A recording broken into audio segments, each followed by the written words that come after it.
Ashamaa harka fuunee kabajamtootaa fi jaalatamtoota hordoftoota qaroo miidiyaa oduu fi odeeffannoowwan keenya guyyaa har'aa qabannee isiniif dhiyaanneetiin jirra. Hanga xumuraatti nu waliin akka turtan isin affeerra. Qaroo miidiyaa laayik, sheer, sabiskiraayib gochuun nu waliin akka turtan isin affeerra. Gara oduu keenyaatti isin dabarsina. Artist Inquu Sillaasee Warqaaganyoo du'aan addunyaa kanarraa boqate. Artist Inquu Sillaasee Warqaaganyoo du'aan addunyaa kanarraa boqachuun dhagahameera. Artistichi dhibee irra bubbuleen hordoffii wal'aansaa taasifamaa fi turuun du'aan boqachuu maatiin artistichaa himaniiru. Artist Inquu Sillaaseen fiilmiiwwanii fi tiyaatira 30 ol irratti hirmaachuun uummata biratti dinqisiifannaa argatee nama turedha.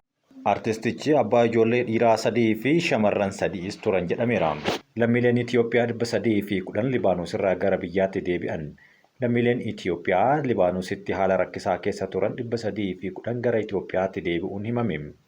Lammiileen kunniin wiixata darbeerraa eegalee gara biyyaatti kan deebi'an yommuu ta'u, deebitoota keessaa 301 dubartoota yommuu ta'an 9 immoo daa'imman ta'uu ragaan ministeera dhimma dubartootaa fi hawaasummaa irraa argame ni mul'isa. Gama biraatiin lammiileen Itoophiyaa 99 Saawud Arabiyaa irraa gara biyyaatti deebifamuun ibsame. Deebitoota kanneen keessaa ammoo 83 dubartoota, 3 dhiirotaa fi 13 ammoo daa'imman reef dhalatan ta'uun eerameera. Lammiileen kunneen wayita buufata xiyyaaraa idil addunyaa boolee ga'an deeggarsaa fi kunuunsa barbaachisaa taasisuu fi hojii maatii waliin wal qunnamsiisuu hojjetamuu ibsameera. Ebla bara 2016 irraa eegalee hojii lammiilee gara biyyaatti deebisuu hojjetamaa jiruun lammiileen 89,000 fi 898 gara biyyaatti deebi'uun ibsameera. Ogeeyyiin fayyaa rakkoo mana jireenyaa isaanii akka furamuuf mootummaan naannoo Oromiyaa kallattii kaa'us bulchiinsi godinaalee fi magaalotaa hojiitti hiikuu didan jechuun komii qaban kaasaniiru. Akka ogeeyyii kanaatti hospitaala kolleejjii fayyaa Adaamaa ibsanitti waldaan haakimoota Oromiyaa dhiibbaa garaagaraa taasisuun ogeessota fayyaaf manni jireenyaa akka taasisuu hojjetanii akka kennamuuf caamsaa 2 bara 2016 akka lakkoofsa Itoophiyaatti pirezidaantii mootummaa naannoo Oromiyaaf xalayaa barreessee ture.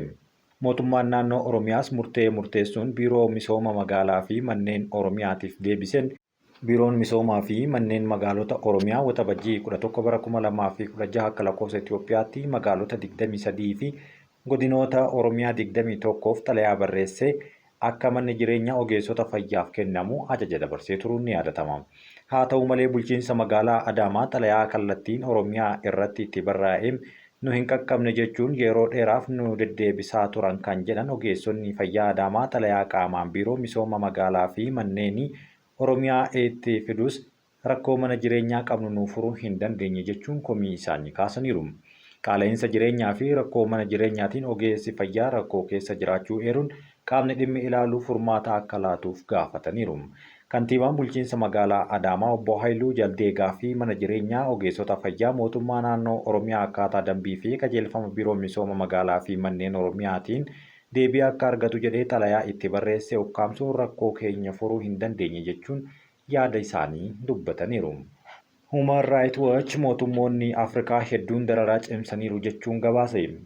Mootummoonni hedduun naannoo gaanfa Afrikaa fi bahaa mirga namoomaa bu'uura ifatti tuffachuun qeeqxota isaanii humnaan akka callisan gochaa jiraachuu gabaasni Human Rights Watch gabaaseera. Gabaasni Human Rights Watch bara 2024 kamisa darbe maxxanse biyyoota Afrikaa hedduu ilaale keessaa Itoophiyaa, Suudanii fi Keeniyaas keessatti kaaseera. Gabaasonni biyyoota Afrikaa 25 dabalatee galmee mirga namoomaa biyyoota 100 ol ilaaleera. Duudhaan dhaabbilee dimokiraasii fi qajeeltowwan mirga namoomaa idil addunyaa fi seera namoomaa idil addunyaa guutuu addunyaa bara darbee qoratame jedhan Daayirektarri Human Rights Watch damee Afrikaa Maa'usi Sagun. Keeniyaa keessatti mormii farra mootummaa waxabajjii bara 2024 dargaggoonni daballii gibiraa bulchiinsa gaariin dheebuu fi malaammaltummaa hammaataa dhufe irratti xiyyeeffannoo taasisuun hordofin waggaa darbe keessa mirgi namoomaa gadi bu'aa dhufeera jedha dhaabbatichi mirga namaaf falmu. Gabaasni Human Rights Watch akka jedhutti aangawoonni sababoota mormii hawaas diinagdee kana furuu hin dandeenye isarraa hooggantoota mormii aktiivistootaa fi gareewwan hawaasaa siivilii kan biroom mormii kana deeggaran jedhaman dararuu fi sodaachisuuf akkasumas to'annoo jala oolchuun itti fufeera jechuun dubbateera. Erga ji'a waxabajjii irraa eegalee yoo xiqqaate namoonni 60 kan ajjeefaman yommuu ta'u, namoonni 82 ammoo butamuu isaanii Komishiiniin Mirgoota Namoomaa Biyyaalessa Keeniyaa ibseera.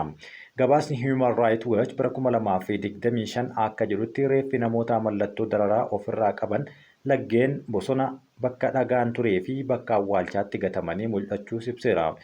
Dabalataanis dhaabbanni kun gareewwan mirga siivilii mormitaniirtu jechuudhaan mootummaadhaan dararaa fi doorsifni irratti raawwatamaa akka jiru ifa godheera. Gabaasni Human Rights Watch waldhabdee hawaasaa humnoota waraanaa Suudaan akkasumas humnoota deeggarsa saffisaa gidduutti gaggeeffamaa jiru xiyyeeffannoo addaa keessa galchuun gabaaseera. Gareewwan lamaan kunneenis ebla bara 2023 irraa eegalee lola rakkoo namoota hamaa addunyaa irratti uume keessatti wal lolaa turan jechuun dubbateera. Gabaasni kunis qaamolee wal waraanaa jiran keessattuu RSF yakka waraanaa yakka namummaa irratti raawwachuu fi sarabama seeraa mootummaa idil addunyaa biroo cabsuu dubbateera. Yakkoonni RSF fi michoonni isaa raawwatanis ajjechaa jumlaa, haleellaa saalaa akkasumas naannoo namoonni baay'inaan jiraatan irratti meeshaa gurguddoo dhohuu irra deddeebiin fayyadamuu kan dabalatu ta'uu gabaasni Human Rights ibseera. Boba'aan mootummaan hirphaan dhiyeessuu kontiroobaandiidhaan alatti ba'aa jira jedhan Dr. Fitsum Asaffaa. Diinagdeen beekumsa tabbuu irratti bu'uureffate kan haqa qabeessaa fi lammiilee biyyattii hunda haala qixaan fayyadamuu irratti wixineeffame. Abbootii qabeenyaa moggaatti dhiiban hawwachuun cinatti dhaabbileen misoomaa mootummaa kaleessa mootummaa qofa hoogganamaa turan gariin abbootii qabeenyaa dhuunfaaf akka dabarfaman dubbataniiru. Ministeerri karooraa fi misoomaa Dr. Fitsum Asaffaa turtii dhaabbata Pireesii Itoophiyaa waliin kaleessa taasisaniin akka jedhanitti mootummaan qabeenya muraasa qaburraa waggaatti bittaa boba'aatiif giddugaleessaan doolaara Ameerikaa biiliyoona 4 baasii taasisaa jedhan. Gatii boba'aa gabaa addunyaa yommuu wal bira qabaman mootummaan Itoophiyaa boba'aa liitira tokko qarshii 20 hirphee gadi buusee dhiyeessee jira. Gatiin biyyoonni ollaa liitira tokko qarshii ittiin gurguran baay'ee ol ka'aa kan ta'ee fi Itoophiyaan qarshii 50 gadi bu'a jechuunis dubbataniiran. Biyyootni boba'aa oomishan hirphaa taasisaa hin jiran ta'us boba'aa mootummaan hirphaan dhiyeessu kun tajaajila yaadameef ooluun hafee kontiroobaandiin biyyoota ollaatti ba'ee gurguramaa jiran. Dhuma bara 2014 hirpha boba'aan wal qabatee idaan mootummaa qarshii biiliyoona 197 ta'uu yaadachiisanii ta'us kan biyya kamittuu hin taasifamne dhaabbilee biyya alaa biyya keessa socho'an dabalatee boba'aa hirphaan dhiyeessuun dogoggora ta'uu fooyyessa diinagdee goroo taasifameen hojiin hojjetameen idaa sana gara qarshii biiliyoona 56tti gadi xiqqeessuun danda'amu dubbataniiru. Haa ta'u malee baatii hagayyaa darbe boba'aan alaa bitamee biyya hin seenin sababa jijjiirama sharafa alaan taasifameen gatiin doolaaraa dabaluun idaa ture irratti qarshii biiliyoona 138 dabaleeraa jedhaniiru. Ta'us mootummaan hirpha boba'aa guutumatti hin dhaabne fulbaana hanga baatii ammaa keessa jirru qofatti hirpha boba'aaf kan oolu qarshii biiliyoona 72 baasii taasifameera jechuun hirpha boba'aa mootummaan taasise tajaajila barbaadameef oolaa akka hin jirres kaasaniiru. Hirpha boba'aa geejjiba uummataaf taasifame hordofee konkolaattonni dirqama isaanii qixa sirriin boba'aa muraasa taasisan taarifaan wal qabate komiin uummataa bal'aan ka'aa tureera jedhan. Taaksiiwwan galgala konkolaataa deddeebisan qaxxaamura biyyaa fi kanneen biroo qixa barbaadameen tajaajila kennaa akka hin turre kaasaniiru. Ammas taanaan mootummaan hirpha boba'aa guutuuf murtoo guutummaa irratti hin dabarsine hirphi boba'aa tajaajila uummataa yaadameef ooluu kan itti fufu ta'a. Jalqabatti hirphi mootummaa boba'aaf taasisu lammiilee harka qalleeyyiin akka hin miidhamneef jechuunis yaada isaanii keessatti kaasaniiru. Diinagdeen biyyattii harka qalleeyyii kan bu'uureffate waan ta'eef hirphi taasifamee karaa of eeggannoo qabuun itti fufa. Kanaafuu gurgurtaan boba'aa bifa kontiroobaandiif hin saaxilamneen karaa dijitaalaan akka ta'u murtee irra geenyeerra jedhan. Gatiin boba'aa addunyaa irratti ammayyuu dabalaa kan jiru jechuun dubbatanii ta'us mootummaan hirpha taasisuu itti fufee kallattiiwwan lammiileen harka qalleeyyiin fayyadamoo ta'an gara adda addaan itti yaadaa jirra jechuun kaasanii lammiileen kunneen kallattii ittiin hirphanii ilaalchee keessa galchuun sirna to'annoo hordoffii jabaanis kan diriiru ta'aa jiran.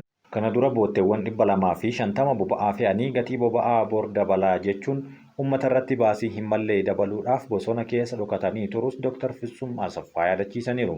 Baasiin waggaatti boba'aaf ba'u diinagdee Itoophiyaa hangam gara boodaatti harkisaa akka jiru hubatamuu qaba jedhanii wayita jireenyi lammiilee harka qalleeyyii fooyya'uu hirphi dhawaataan kan fooyya'u ta'a jedhaniiru.